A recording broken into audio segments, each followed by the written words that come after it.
Dr. 9 TV. Okey, teruskan menyokong Dr. 9 TV.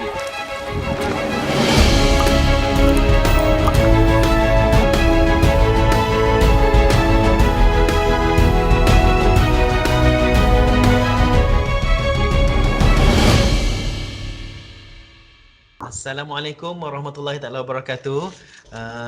Kita akan teruskan sesi yang berikutnya bagi sesi pembentangan sesi 1 bahagian 2.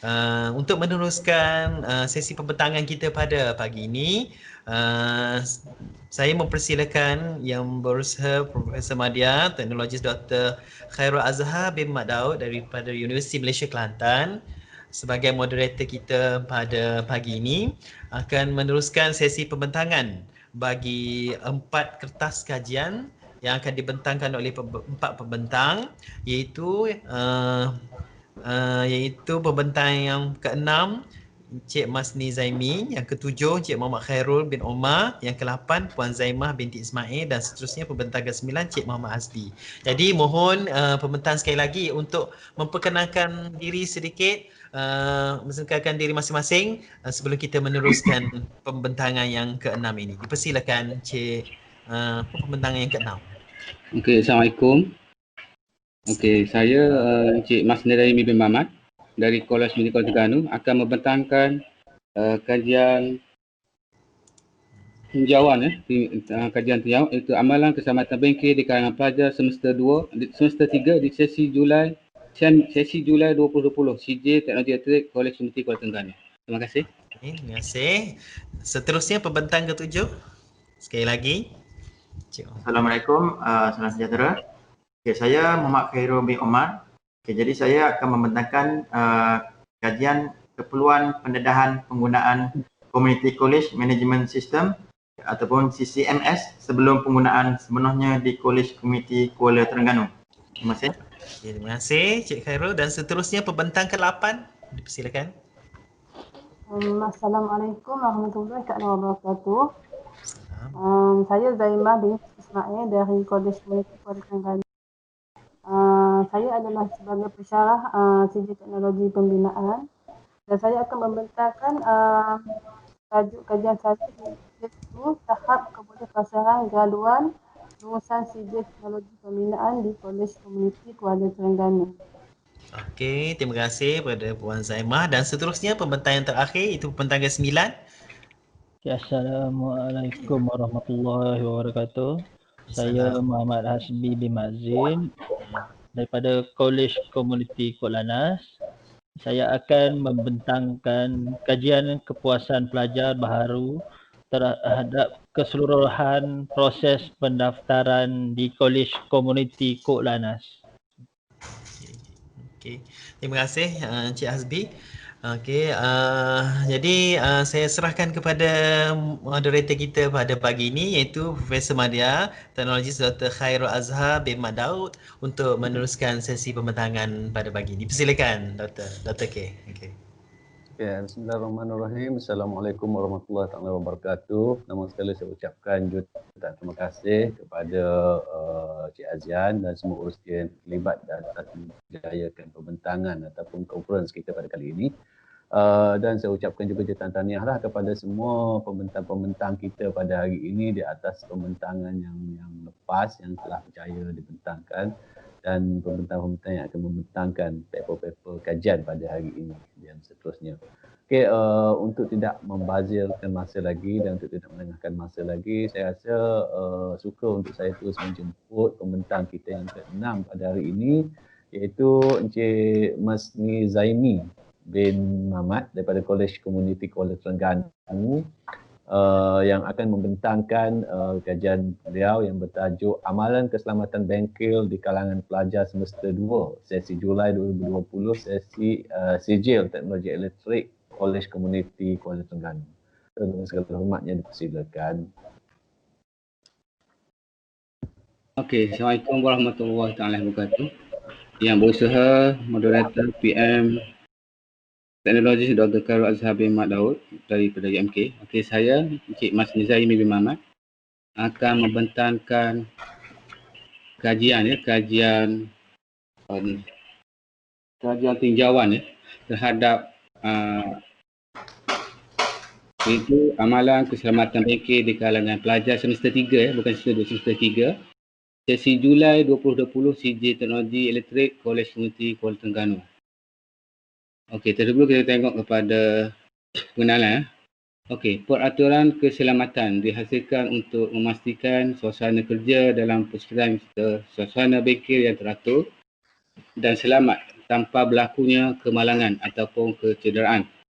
Keselamatan bengkel meliputi aspek keselamatan umum, keselamatan diri, rakan, keselamatan alatan dan bahan.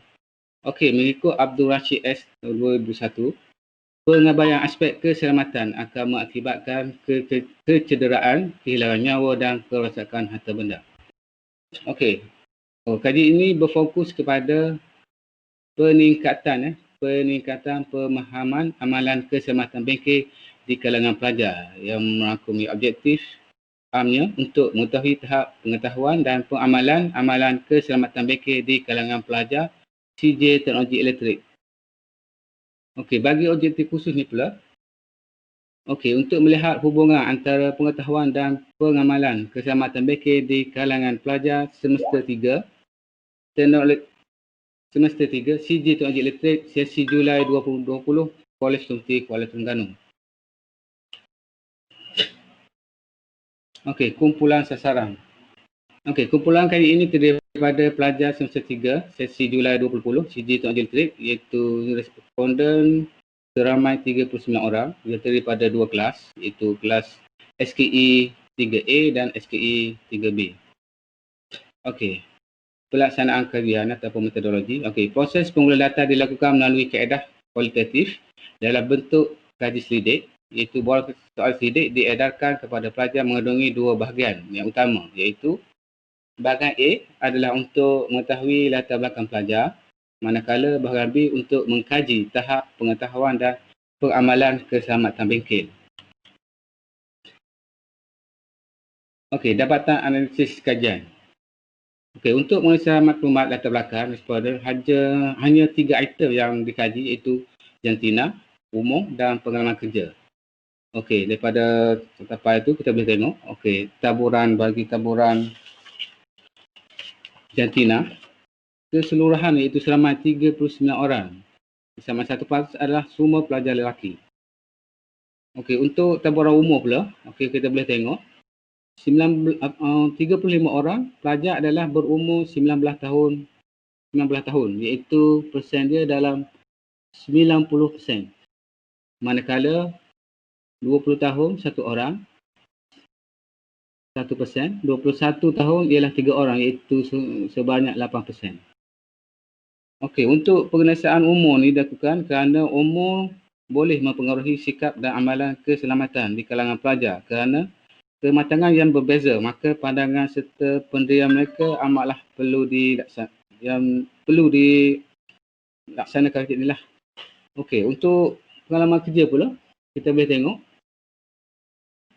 Okey, 24 orang itu lebih kurang dalam 81.95% pelajar adalah berpengalaman kerja, manakala 15 orang lagi tiada pengalaman kerja.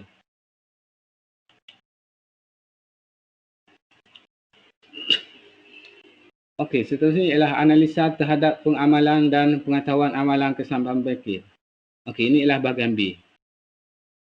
Okey, analisa yang dikaitkan ini berdasarkan kepada borang soal selidik yang telah diberikan kepada responden yang merangkumi dua aspek utama keselamatan yang telah dikenalpasti dan dijadikan sebagai bahan untuk kajian iaitu pertama, peraturan di dalam bengkel dan yang kedua ialah sikap pelajar.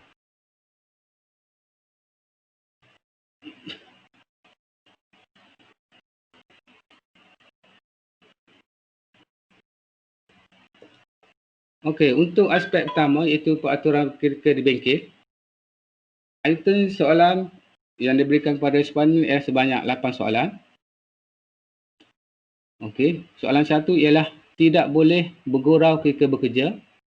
Soalan 2, pemakaian yang sesuai seperti baju bengkel dan safety boot perlu bagi mengelakkan kemalangan. Soalan 3, patuh kepada arahan tenaga pengajar dapat mengelakkan berlaku kemalangan. Soalan 4, kedudukan pemadam api kebakaran diketahui oleh pelajar. Soalan 5, jenis dan fungsi pemadam api perlu diketahui oleh pelajar. Soalan 6 ialah pelajar tahu cara menggunakan alat pemadam api. Soalan 7, pemakaian alat keselamatan seperti sarung tangan, apron, Google Mask adalah diperlukan. Dan soalan ke-8, larangan pemakaian barang kemas dan perhiasan. Okey, daripada 8 item soalan ini, hanya 2 pelajar yang tidak bersetuju dengan soalan ini, iaitu berkaitan dengan soalan tidak boleh bergurau ketika bekerja dan pemakaian alat keselamatan seperti sarung tangan, apron, Google Mask adalah diperlukan.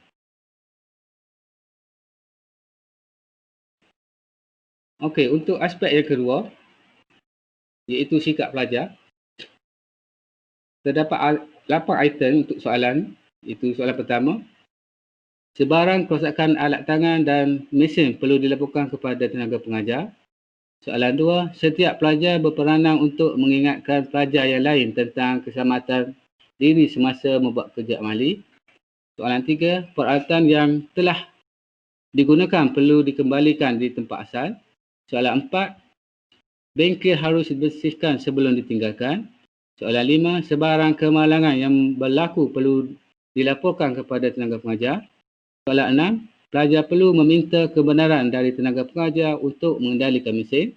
Soalan 7, pelajar perlu mematuhi setiap arahan yang diberikan oleh tenaga pengajar. Dan soalan terakhir, larangan mengganggu pelajar lain yang sedang mengendalikan mesin semasa kerja amali. Okey, daripada aspek kedua, seramai 1 orang sahaja yang responden tidak bersetuju dengan soalan larangan mengganggu pelajar lain yang sedang mengendalikan mesin semasa kerja amali. Okey, refleksi hasil kajian. Okey, dapatan dari hasil borang kajian selidik didapati bahawa masalah amalan keselamatan di bengkel adalah berkait rapat dengan sikap pelajar itu sendiri. Sikap tidak ambil peduli di kalangan pelajar menyebabkan berlakunya keadaan tidak patuh kepada peraturan bengkel yang ditetapkan. Walaupun jumlah pelajar adalah minimal, tapi ialah perlu dititik beratkan supaya dapat meningkatkan amalan keselamatan secara keseluruhan. Persekitaran budaya kerja yang selamat dan alam pelajar yang akan membawa kepada amalan praktik keselamatan pada peringkat seterusnya apabila pelajar memasuki dunia pekerjaan yang sebenar. Amalan keselamatan di bengkel amat wajar dan perlu untuk dikaji bagi melahirkan calon pekerja industri berpotensi yang berpengetahuan dan bertanggungjawab dalam aspek keselamatan.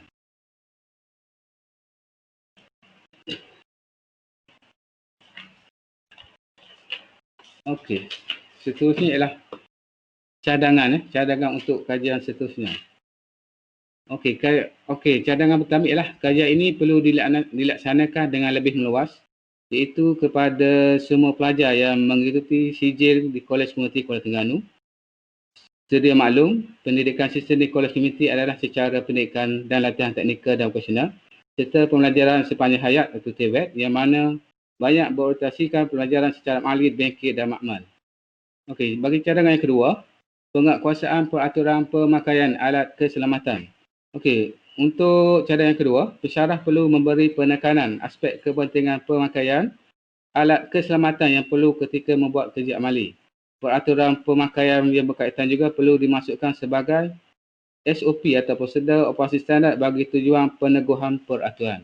Cadangan yang ketiga, peneguhan peraturan bengkel. Okey, untuk peraturan bengkel ni perlu ditampal lebih banyak lagi bagi meningkatkan pengetahuan dan kesedaran di kalangan pelajar. Perjumpaan pelajar dengan pihak pengurusan dan pensyarah perlu dibuat secara berkala bagi sentiasa memberi pendedahan serta peringatan kepada pelajar tentang kepentingan aspek amalan keselamatan di bengkel. Dan cadangan yang terakhir ialah jadual pengurusan bengkel. Okey, bagi cadangan keempat, program perlu mewujudkan jadual bertugas pengurusan bengkel di kalangan pelajar bagi menerapkan aspek disiplin, bertanggungjawab dan kerjasama di kalangan pelajar. Peningkatan aspek disiplin dan sikap bertanggungjawab yang tinggi di kalangan pelajar dapat mengurangkan risiko bahaya kemalangan disebabkan oleh kecuaian diri dan sikap ambil lawat individu. Okey, ini ada rujukan saya, iaitu buku panduan peraturan am, panduan keselamatan pembinaan Malaysia dan ada tesis, 2 tesis. Okey, sekian daripada saya. Terima kasih.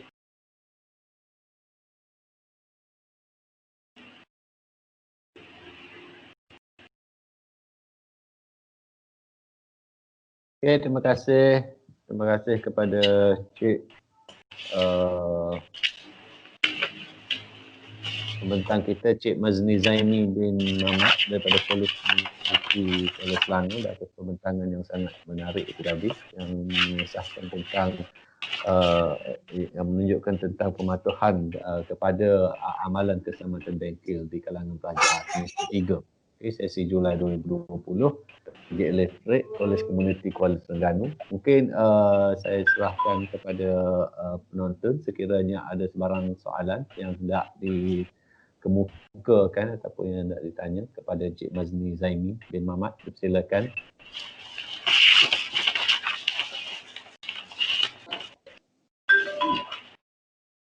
Okey, saya ada satu soalan. Okey, Silakan. okey, untuk kasih kajian, mungkin apakah orang kata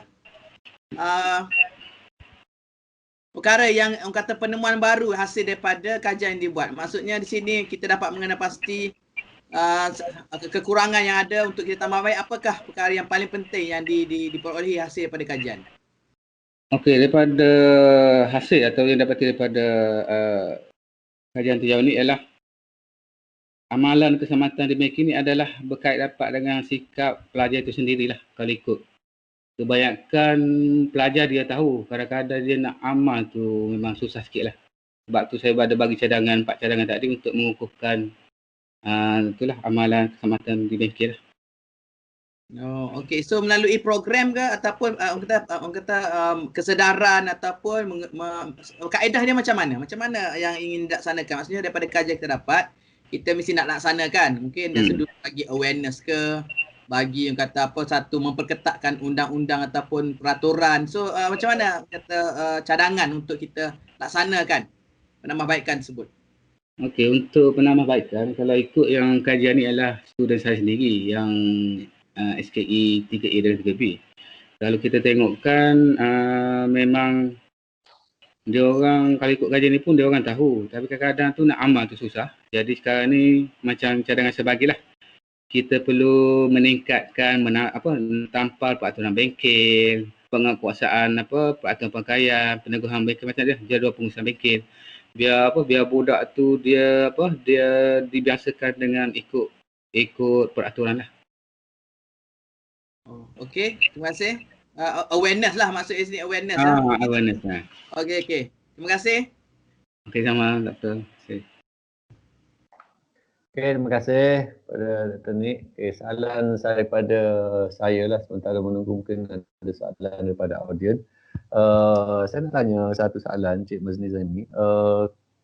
Soalan mudah je sebenarnya, mungkin saya tertinggal. Kenapa kajian ini dibuat ya? Apa permasalahan kajian?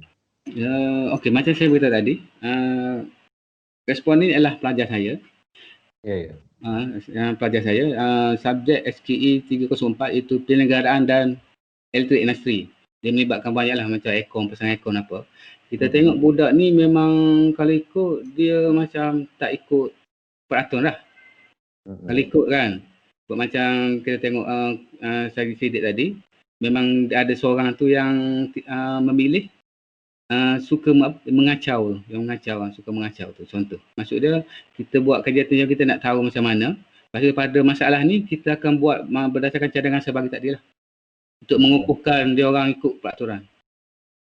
So maksudnya permasalahan kajian itu adalah hasil daripada pemerhatian daripada Cik sendirilah, pemerhatian itu kemudian buat satu kajian. So berapa tahap sikap dan juga tahap penerimaan atau pematuhan amalan keselamatan tu berapa secara keseluruhan? Boleh tengok balik pada ni tak, slide nombor 6 dan nombor 7 tu saya. Sekejap ya.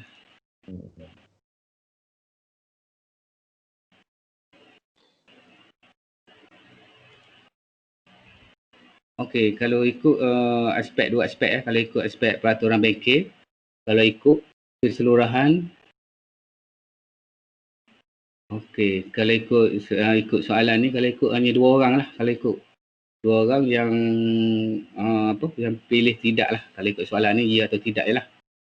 Maknanya 2 orang itu sajalah yang dari sudut peraturan yang peraturan ketika dalam bengkel, maknanya pematuhan mereka lah, pematuhan kepada peraturan bengkel tu maksudnya pematuhan ke ataupun penerimaan di situ.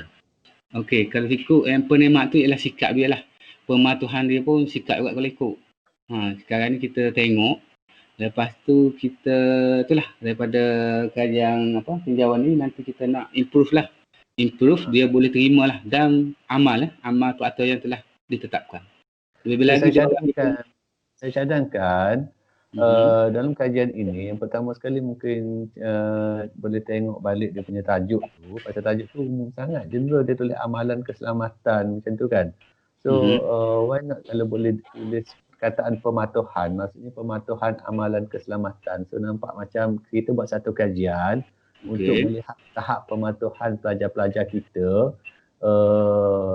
bagi pelajar-pelajar semester 3 ni lah. So kita nak tengok dari sudut, kalau kita buat amalan keselamatan, maksudnya amalan tu umum sangat. Amalannya bagaimana? So amalan dia baik ke, amalan tak baik ke? Kalau amalan baik tu adakah dia patuh? Kalau dia tak patuh adakah sebab sikap? Sampai macam tu lah. Okey, terima kasih pada Cik Mazni Zaimi bin Mamat. Okey, terima kasih Doktor atas cadangan. Okey, terima kasih. Assalamualaikum. Salam. So, terima kasih kepada pembentang kita Encik Mazni Zaimi bin Mamat, dan kalau sekiranya ada orang kata berminat dengan kajian yang beliau jalankan itu yang mungkin boleh diaplikasikan di dalam kursus-kursus program pengajian akademik kita, so bolehlah nanti berhubung dengan beliau. Dan untuk tidak melengahkan masa lagi, kita terus kepada pembentang yang ketujuh pada hari ini, iaitu Encik Muhammad Khairul bin Omar daripada Kolej Komuniti Kuala Terengganu juga. Okey, dengan tajuk paper ataupun kertas pembentangan beliau adalah keperluan pendedahan penggunaan Community College Management System CCMS, okey, sebelum penggunaan sepenuhnya di Kolej Komuniti Kuala Terengganu. Okey, dengan segala hormatnya dipersilakan Encik Muhammad Khairul bin Omar. Okey, Assalamualaikum dan selamat pagi. Terima kasih kepada Tuan Moderator, iaitu Yang Bersalah Prof. Madia TS Dr. Khairul Azhar bin Mat Daud, dan juga kepada penyaras pembentangan ini iaitu Encik Muhammad Azian bin Hussein. Okey, jadi pagi ini saya akan membentangkan kajian saya, iaitu keperluan pendedahan penggunaan Community College Management System ataupun CCMS sebelum penggunaan sepenuhnya di Kolej Komuniti Kuala Terengganu. Okey, nama saya Muhammad Khairul Omar dari Kolej Komuniti Kuala Terengganu. Okey, untuk pengenalan, Community College Management System ataupun CCMS ini merupakan satu aplikasi sesawan yang digunakan oleh pensyarah Kolej Komuniti bagi membolehkan pensyarah mendaftar modul yang mereka mengajar, merekod kehadiran markah dan berkenaan hal-hal ehwal pelajar.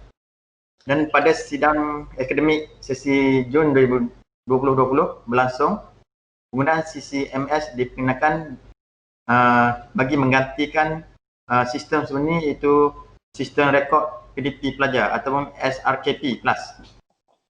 Dan setakat ini tiada pendedahan yang meluaslah dalam penggunaan sistem CCMS ini, maksudnya secara minimum sajalah, iaitu daripada pegawai peperiksaan dan penolong pegawai teknologi maklumat sajalah. Itu pun melalui Telegram lah, paparan daripada Telegram saja. Jadi dalam sistem ni pensyarah perlu mendaftar modul lah dan kehadiran dan markah. Okey, objektif kajian kajian ini sebenarnya tercetus selepas beberapa orang pensyarah daripada program Siswi Sekerangan berjumpa dengan saya lah. Sebab saya sebagai ketua program Siswi Sekerangan ni lah. Jadi dia merujuk permasalahan CCMS ni lah. Jadi daripada itu saya membuat kajian ni lah. bagi mengenal pasti masalah yang dihadapi oleh pensyarah dan juga mendapatkan penyelesaian dari masalah-masalah yang timbul telah. Okey, secara khususnya objektif kajian ini itu untuk mengenal pasti bilangan pensyarah yang belum menguasai penggunaan sistem CCMS, dan yang kedua mengenal pasti permasalahan yang timbul dalam penggunaan sistem CCMS ni lah. Okey, metodologi kajian. Okey, saya menggunakan kaedah kajian yang menggunakan berbentuk deskriptif dengan menggunakan kaedah kuantitatif, iaitu penggunaan set soalan soal sidik. Buang soal sidik ini dibagikan kepada dua bahagian, iaitu bahagian A dan B. Bahagian A itu 10 soalan tentang pendedahan tentang sistem CCMS dan juga permasalahan penggunaannya lah. Okey, bahagian B komen daripada pensyarah.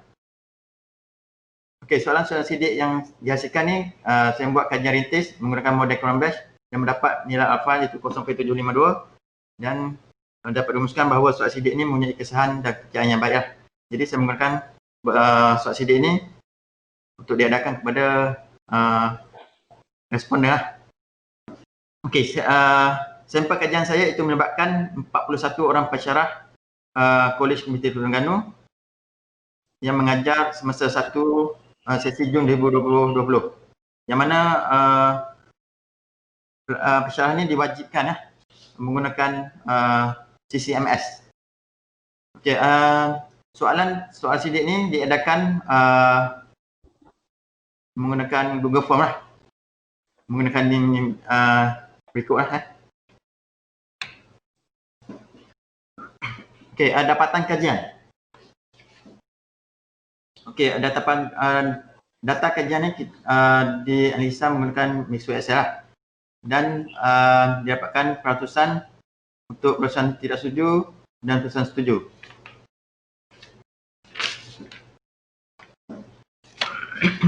Okey, dapatan kajian menunjukkan bahawa 39 orang ataupun 95.1% tidak setuju mereka mahir dalam penggunaan CCMS. Dan juga dapatan kajian ini menunjukkan bahawa pensyarah majoritinya tidak pernah menghadiri kursus CCMS. Iaitu 92.7%. Dan juga menunjukkan bahawa arahan dan manual pengguna yang diberikan semasa edaran dari semasa ke semasa kurang membantu lah.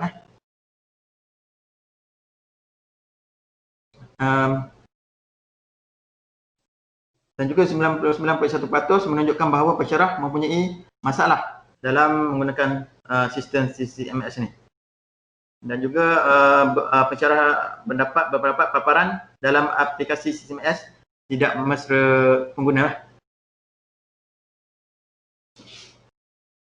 Mereka juga tidak mampu membantu menyelesaikan masalah yang dihadapi oleh rakan sekerja yang menghadapi kesukaran dalam penggunaan CCMS ni.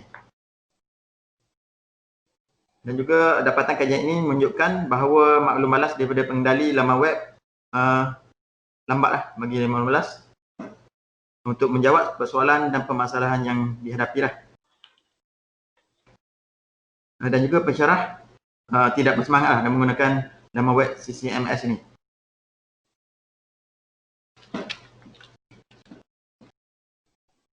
Daripada bahagian B, komen daripada pensyarah terdapat yang pertama, terdapat beberapa kursus yang masih belum dapat didaftarkan. Contohnya kursus MPU 1421 iaitu kurikulum. Yang kedua, masalahnya CCMS ni di Kolej Komuniti Terengganu diuruskan oleh dua orang PIC dan dengan pembagian tugas yang berbeza lah. Jadi sukar untuk mendapatkan bantuan. Yang ketiga, sistem CCMS ni masih belum stabil lagi lah. Kerana masih ada penambahbaikan dari semasa ke semasa yang diberikan lah. Dan ada juga pensyarah berpendapat CCMS ini masih belum sesuai lah digunakan pada sesi Jun 2020. Dan juga ada pensyarah terbeban kerana di samping menguruskan CCMS masih perlu juga menguruskan hal PDP dalam SRKP lah. Dan juga bantuan yang dihantar dalam aplikasi sangat lambat. mendapat maklum balas daripada pentadbir sistem CCMS. Dan masih ramai pensyarah yang tidak faham perjalanan sistem CCMS. Jadi dia akan menimbulkan masalah lah. Kerana dia berbeza dengan SIKP. Untuk CCMS, pensyarah modul perlu mendaftarkan modul setiap pelajar dahulu. Kemudian baru pensyarah kelas boleh mendaftarkan, membuat pendaftaran untuk setiap pelajar. Dan kemudian baru pensyarah modul boleh mengisi kehadiran dan markah lah. Jadi kalau salah satu tidak berperanan, seterusnya dia tidak boleh buat tindakan lah. Okey, kesimpulannya pendedahan penggunaan CCMS pada tahap yang tidak memuaskan lah. Dan CCMS juga masih belum lagi dapat berfungsi dengan baik. Jadi cadangan kepada organisasi adalah menyampaikan hasil kajian kepada pihak pengurusan Kolej Komuniti Terengganu untuk dipanjangkan kepada pihak JPKK untuk penambahbaikan. Dan juga perlu pendedahan secara khusus terlebih dahulu sebelum penggunaan CCMS diwajibkan lah. Dan juga cadangan kajian di masa depan adalah membuat kajian seterusnya bagi sehingga kefahaman pensyarah terhadap penggunaan CCMS berada tahap yang baik lah. Dan seterusnya boleh juga menjalankan kajian terhadap perkara-perkara yang perlu ditambah baik dalam sistem CCMS ni lah. Okey, setakat itu pembinaan saya. Terima kasih.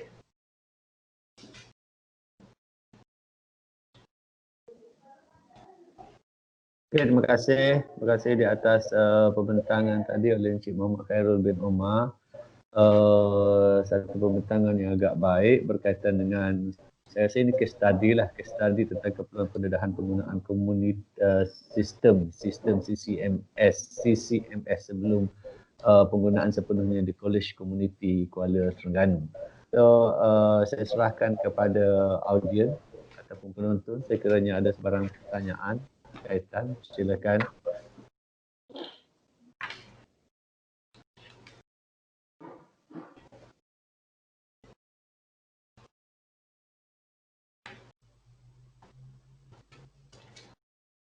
Adakah?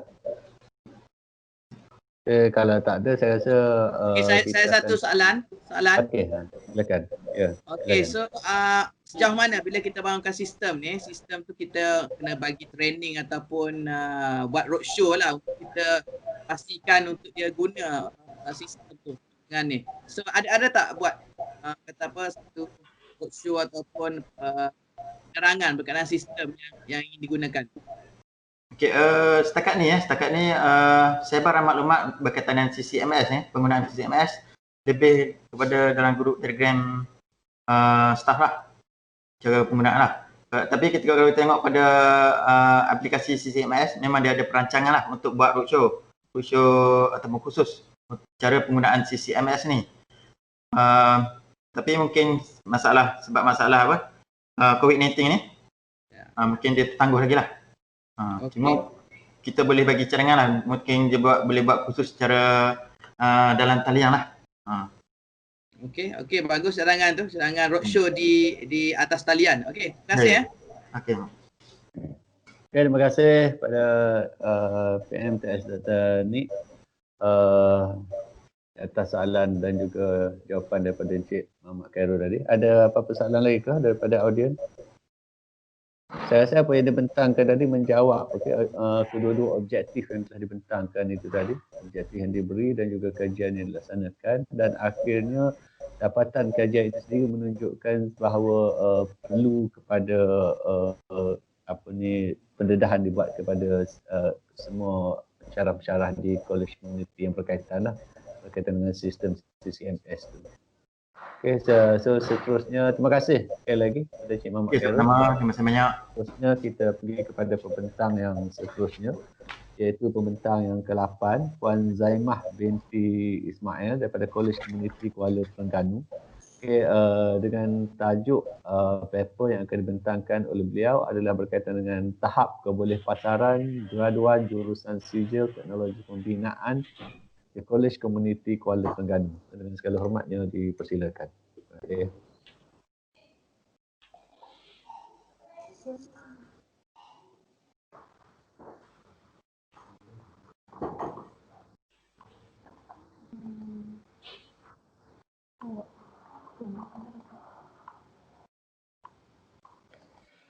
Assalamualaikum warahmatullahi wabarakatuh. Waalaikumsalam warahmatullahi wabarakatuh. Boleh nampak ke saya share slide?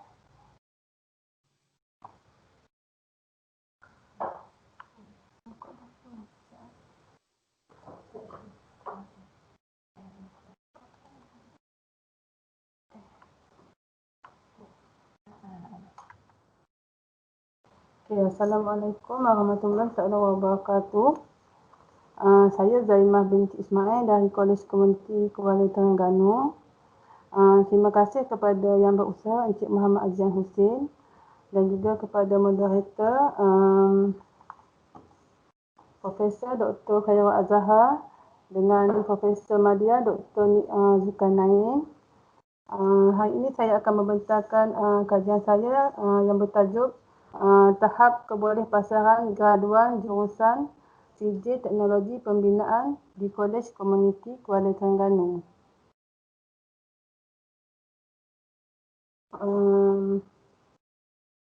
Kita tengok dulu pengenalan. Mengikut Jabatan Perangkat Malaysia telah melaporkan pada suku pertama 2019 negara merekodkan seramai 516,600 penganggur. Pada masa yang sama, seramai 238,286 penganggur mendaftar sebagai pencari kerja yang aktif dengan Job Malaysia di bawah Jabatan Tenaga Kerja Malaysia.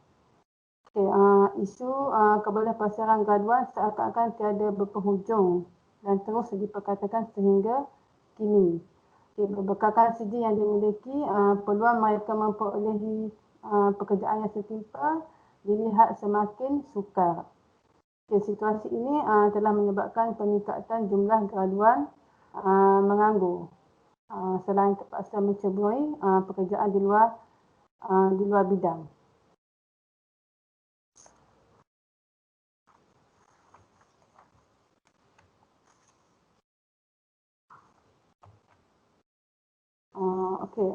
Objektif kajian ini adalah untuk melihat sejauh mana kebolehpasaran graduan CJ Teknologi Pembinaan Kolej Komuniti Kuala Terengganu bermula dari tahun 2016, 2017 dan 2018.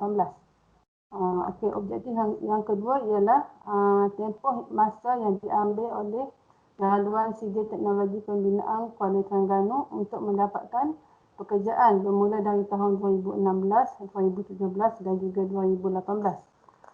Objektif yang ketiga ialah sejauh mana graduan CJ Teknologi Pembinaan Kuala Terengganu bekerja mengikut bidang.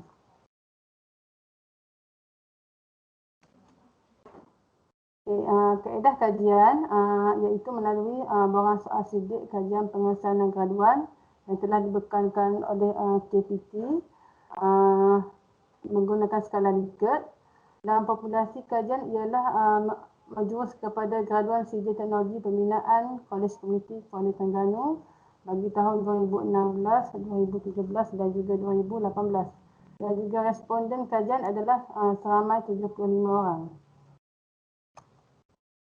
Okey, di sini kita lihat status kebolehpasaran graduan lulusan CJ Teknologi Pembinaan mengikut tahun 2016, 2017 dan juga 2018 adalah mencapai kebolehpasaran yang tinggi ya.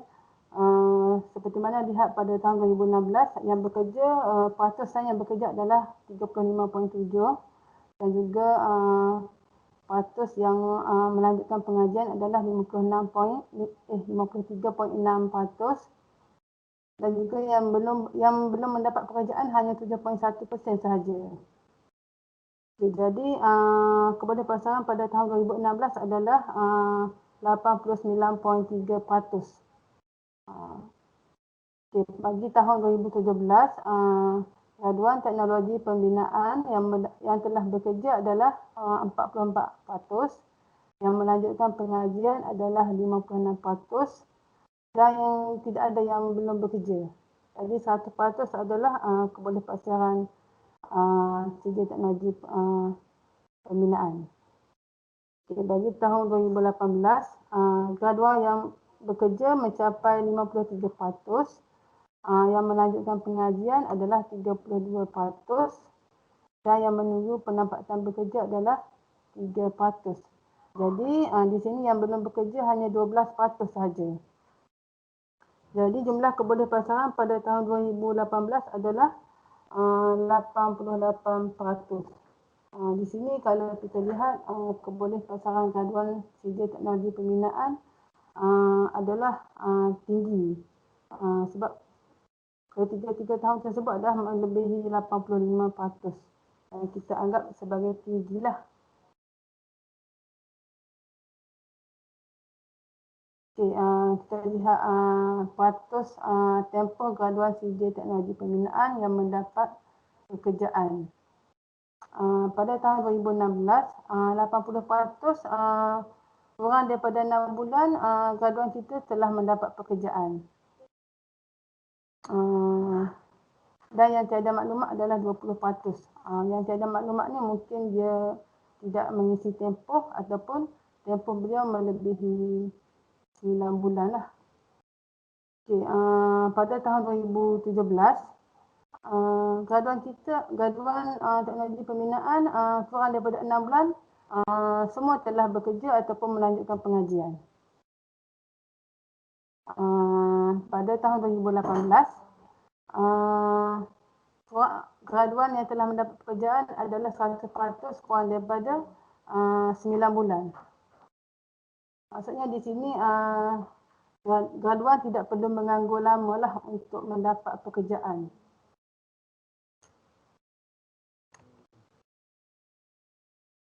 Okay, lihat pula pada jadual 3.3, peratus tempoh graduan CJ teknologi pembinaan yang bekerja di dalam bidang dan juga di luar bidang. Pada tahun 2016, 100% graduan Kolej Komuniti Kuala Terengganu bidang CJ teknologi pembinaan adalah bekerja mengikut bidang. Okay, pada tahun 2017, yang bekerja mengikut bidang hanya 87.5%, dan yang bekerja tidak mengikut bidang adalah 12.5%. Yang bekerja tidak mengikut bidang mungkin ada yang berniaga ataupun bidang perniagaan yang lain lah. Pada tahun 2018, graduan yang bekerja mengikut bidang adalah 39%, dan yang bekerja tidak mengikut bidang adalah 61%. Okey, hasil kajian ke atas graduan CJ teknologi pembinaan menunjukkan kadar kebolehpasaran yang tinggi, dan mereka boleh mendapat pekerjaan atau menyambung pengajian dalam tempoh kurang daripada 6 bulan selepas tamat pengajian. Okay, hasil kajian bagi tahun 2016 dan juga 2017 menunjukkan bahawa destinasi graduan iaitu mendapat pekerjaan dalam bidang yang sama dengan bidang yang dipelajari adalah sangat baik. Namun begitu, pihak Kolej Komuniti Kuala Terengganu juga perlu merancang program yang berimpak tinggi yang dapat membantu graduan Kolej Komuniti Kuala Terengganu bagi mendapatkan pekerjaan sejurus tamat pengajian.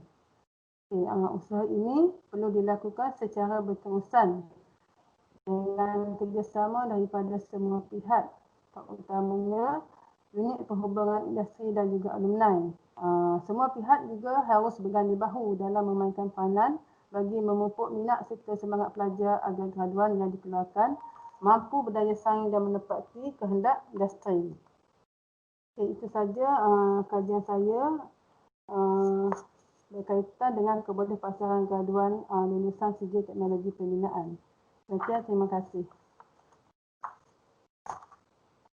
Okey, Dr. K.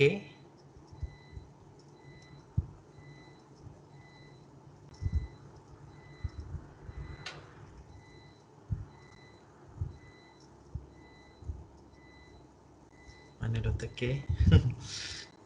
Kita tunggu respon daripada moderator kita ataupun sekejap.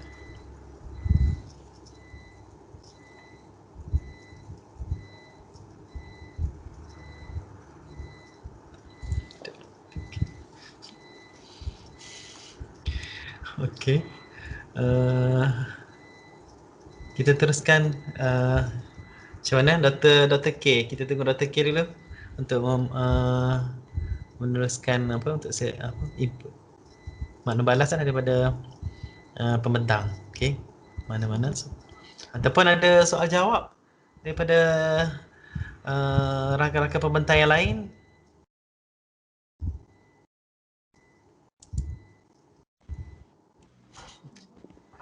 Ataupun Dr. Nick boleh respon ke macam mana? Semua dah tukar cover ni, nampak tak? Okey, Dah tukar background. Okey, terima kasih kepada pembentang yang membentangkan perkongsian yang amat menarik. Okey, dan mungkin dapat dimanfaatkan daripada ni. Mungkin ada soalan? Kalau tak ada soalan, kita mungkin boleh teruskan kepada pembentang yang seterusnya. Okey. Okey, selamat berjaya. Okey, seterusnya dipersilakanlah Cik Muhammad Hasbi untuk meneruskan sesi pembentangan. Okey, Dr. ni. Okey, baik. Okey.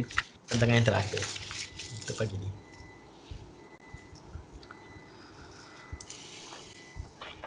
Assalamualaikum warahmatullahi wabarakatuh dan selamat tengah hari. Saya Muhammad Hasbi bin Mazin daripada Kolej Komuniti Kok Lanaz akan membentangkan kajian kepuasan pelajar baru terhadap keseluruhan proses pendaftaran di Kolej Komuniti Kok Lanaz.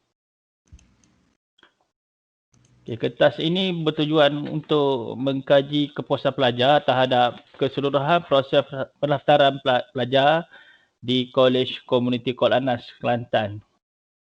Responden adalah terdiri daripada 56 orang pelajar baru Kolej Komuniti Kok Lanaz yang mendaftar pada sesi Jun 2020 daripada pelajar sijil terapi kecantikan dan spa STK, sijil dandanan rambut SDR dan sijil multimedia periklanan SMP.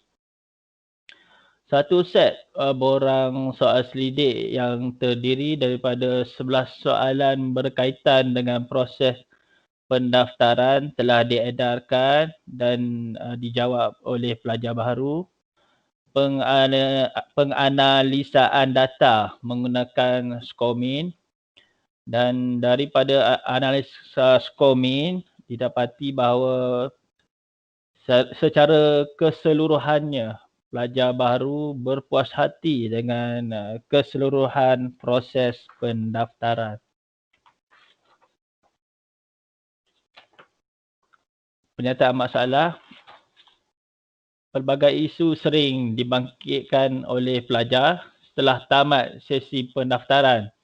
Antaranya ialah tempoh pendaftaran yang terlalu lama, tidak memahami arahan di dalam buku pendaftaran kolej komuniti, proses pemberian kad pelajar sementara kurang lancar dan lain-lain lagi. Oleh itu, pengkaji berminat untuk mengetahui tahap kepuasan pelajar semasa hari pendaftaran. Jadi objektif kajian ini ialah untuk mengenal pasti tahap kepuasan pelajar baru terhadap keseluruhan proses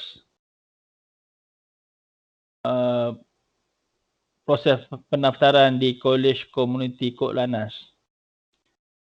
Yang kedua, untuk mengenal pasti ruang penambahbaikan yang perlu semasa proses pendaftaran pelajar. Untuk metodologi kajian, reka bentuk kajian ini menggunakan soal selidik. Tata cara kajian adalah mengedarkan borang soal selidik kepada pelajar. Kajian ini menggunakan skala Likert dan dijalankan secara deskriptif. Ini adalah contoh analisa data daripada 11. Ini kita tunjukkan dua contoh cara kita analisis. Analisis data menggunakan skor min dan juga kekerapan peratus. Okey, daripada dapatan kajian, para pelajar baru berpuas hati berhubung keseluruhan proses pendaftaran pelajar. Nyataan ini diterjemahkan oleh pelajar dalam skor min setiap soalan yang melebihi skor min 4.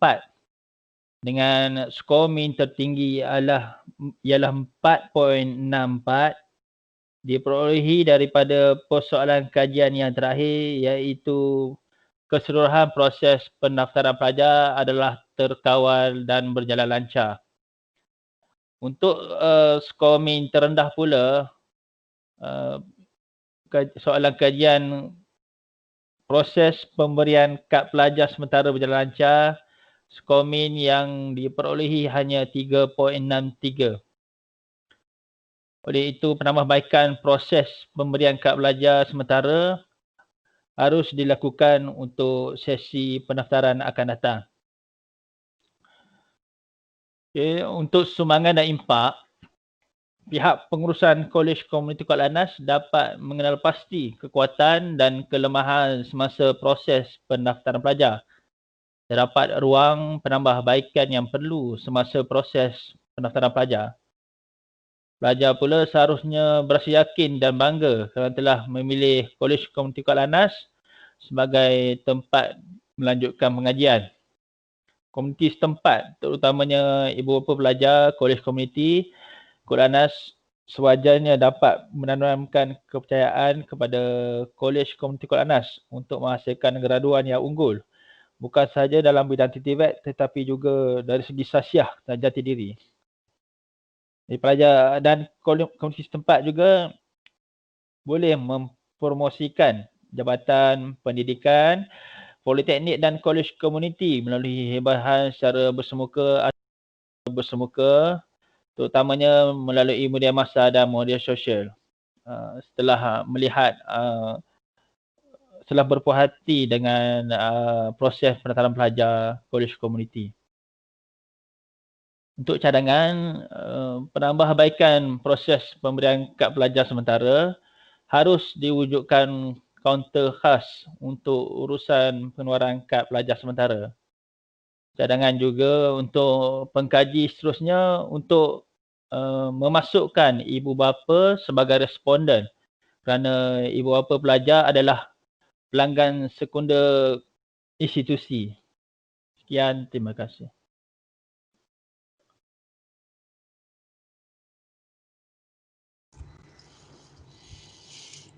Okey, Dr. K pun masih lagi tak masuk. Tak apa, Alhamdulillah, terima kasih kepada pembentang ke-9. Okey, saya serahkan pada Dr. Nik lah. Okey. Terima kasih kerana telah berjaya membuat pembentangan. So tajuk yang terakhir ni juga memang agak menarik juga. So kita boleh tengok sejauh mana orang kata apa yang kita lakukan untuk kita tambah baik sistem dan juga berdasarkan kajian. Untuk apa-apa perkara yang kita buat, kita kena buat kajian dulu baru kita boleh cadangkan apa yang perlu kita buat dan sebagainya. Okey, so mungkin saya buka ada beberapa soalan daripada peserta. Mungkin ada soalan daripada audiens. Okey, berkenaan dengan tajuk kepuasan pelajar lah. Yang dibentangkan oleh Encik Muhammad Hasbi bin Mat Zain. Okey. Okey, ada soalan?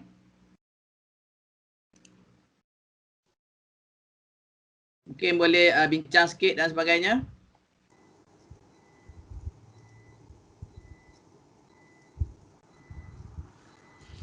Okey, daripada Azian mungkin ada soalan? Okey, tak ada. Saya tak ada soalan tapi dari segi perkongsian sikit lah. Jadi tahniahlah kepada College Community Kuala Lumpur jugalah yang dapat menghasilkan kajian kepuasan pelajar baharu ni. Memang saya pun dulu daripada College Community Kuala Lumpur jugalah. Memang pelajar-pelajar di College Community Kuala Lumpur ni dia dalam orang kata banyak orang kata bidang tu lebih kepada TVET jugalah, teknikal kan, sebab dia bidang kecantikan dari segi rambut dan rambut dan juga multimedia.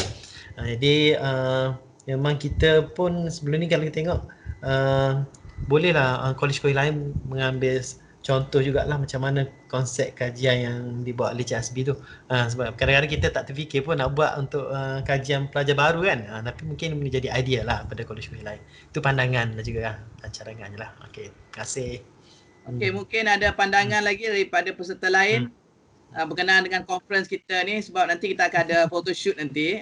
So kita yang lain juga masuk sekejap untuk kita ambil gambar screenshot. Dan mungkin kita boleh kita sambung sesi kita dalam masa esok lah untuk pertanyaan lain. Untuk sesi pagi ni kita nak ada semua peserta lah untuk kita nak buat photoshoot ni.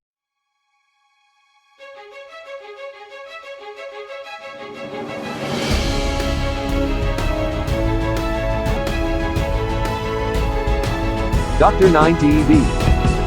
Okey, teruskan menyokong Dr. 9 TV.